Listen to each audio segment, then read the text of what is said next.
ನನ್ನ ಹೆಸರು ಕನ್ನಡ ದಿನೇಶ್ ಅಂತ. ಮೊನ್ನೆ ತಾನೇ ವಿಜಯವಾಣಿ ಕನ್ನಡದಲ್ಲಿ ಇಲ್ಲಿ ಅಚ್ಚ ಕನ್ನಡದಲ್ಲಿ ಸ್ವಚ್ಛವಾಗಿ 2.5 ಗಂಟೆಗಳ ಕಾಲ ಮಾತಾಡಿದ್ದೀನಿ.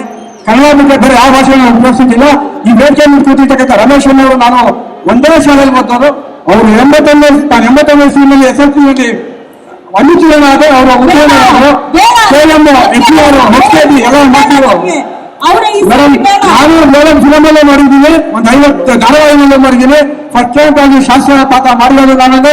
ಗೋಕುಲ ಕೃಷ್ಣದಲ್ಲಿ ದೊಡ್ಡ ಜೊತೆ ಇದು ಮಾಡಿರ್ತಕ್ಕಂಥ ಪಾತ್ರವನ್ನೇ ರಾಧಿಕಾ ಮೇಡಮ್ ಅವರು ನನ್ನ ಮೆಚ್ಚಿನ ರಾಜಕಾರಣಿ ದೇವೇಗೌಡರ ಸೊಸೆ. ಅದಕ್ಕೆ ನಾನು ತುಂಬಾ ಖುಷಿ ಪಡ್ತೀನಿ. ನಮ್ಮ ದೇಶದ ಪ್ರಧಾನಮಂತ್ರಿ ಈಗ ಬೈರಾದೇವಿ. ನನ್ನ ಹೆಸರೇ ಕನ್ನಡ ದಿನೇಶ್. ಕನ್ನಡ ದಿನೇಶ್ ಅಂತ ನೀವು ಈ ಮೈಕಲ್ ಮಾತಾಡಿ ಆಯ್ತಾ? ನನ್ನ ಹೆಸರೇ ಕನ್ನಡ ದಿನೇಶ್. ಈಗ ನಾನು ಕರೆದಿರೋ ಉದ್ದೇಶ ಆ ಪ್ರಶ್ನೆ ಕೇಳ್ಬಿಡ್ತೀನಿ. ಅದಕ್ಕಿಂತ ಮುಂಚೆ ಇನ್ನೊಬ್ರು ಬೇರೆ ನಿಂತಿದ್ದಾರೆ, ಅವ್ರ ಹೆಸರು ಕೇಳ್ಬಿಡ್ತೀನಿ. ಮೇಡಮ್ ನಿಮ್ಮ ಹೆಸರು? ಅಶ್ವಿನಿ. ಅಶ್ವಿನಿ, ಏನ್ ಮಾಡ್ಕೊಂಡಿದ್ದೀರಾ? ಟೀಚರ್. ಟೀಚರ್ ಆಗಿದ್ದೀರಾ? ವಂಡರ್ಫುಲ್. ಲೈಫ್ ಸರಿಯಾಗಿ ನಿಂತ್ಕೊ. ಟೀಚರ್ ಸರ್, ಈ ದೆವ್ವ, ಈ ಭೂತ, ಇದನ್ನೆಲ್ಲ ನೀವು ನೋಡಿದ್ದೀರಾ? ನನ್ನ ಎರಡೇ ನನಗೆ ದೆವ್ವ ಕರೆಕ್ಟ್ ದೇವ್ ಕಾಣುತ್ತೆ ಅಲ್ಲ. ಅಮ್ಮ ಅಂದ್ರೆ ಅವ್ವ, ಮಮ್ಮಿ ಅಂದ್ರೆ ದೆವ್ವ. ಇನ್ನೇನು ನನಗೆ ಅರ್ಥ ಆಗಿಲ್ಲ.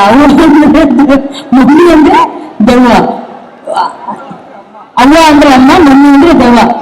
ಅಂದ್ರೆ ನೀವು ಮಮ್ಮಿಗೆ ದೆವ್ವ ಅಂತಿದ್ದೀರಾ ಸರ್ ನೀವು? ನೀವು ಈಜಿಪ್ಟ್ ಮಾಡಿರ್ಬೋದು. ಈಜಿಪ್ಟ್ ಅಲ್ಲಿ ಪಿರಮಿಡ್ ಅಂತ ಇರುತ್ತೆ. ಪಿರಮಿಡ್ ಅಲ್ಲಿ ದೇಹನ ಬೆಳೆಸ್ತಾರೆ, ಅದಕ್ಕೆ ದೆವ್ವ ಅಂತಾರೆ. ಅದಕ್ಕೋಸ್ಕರ ನನ್ನ ಪ್ರಕಾರ ಮಮ್ಮಿ ಅಂದ್ರೆ ದೆವ್ವ, ಅಮ್ಮ ಅಂದ್ರೆ ಅವ್ವ. ನೀವು ನೆಕ್ಸ್ಟ್ ಲೆವೆಲ್ ಸರ್, ನೀವು ನೆಕ್ಸ್ಟ್ ಲೆವೆಲ್. ಇವರು ಕಂಡಿರೋ ದೆವ್ವದ ಬಗ್ಗೆ ತುಂಬಾ ಪ್ರೀತಿಯಿಂದ ಹೇಳಿದ್ರು, ಮಮ್ಮಿ ಬಗ್ಗೆ ಹೇಳಿದ್ರು. ಇವನಲ್ಲಿ ಯಶ್ ಹೇಳಪ್ಪ.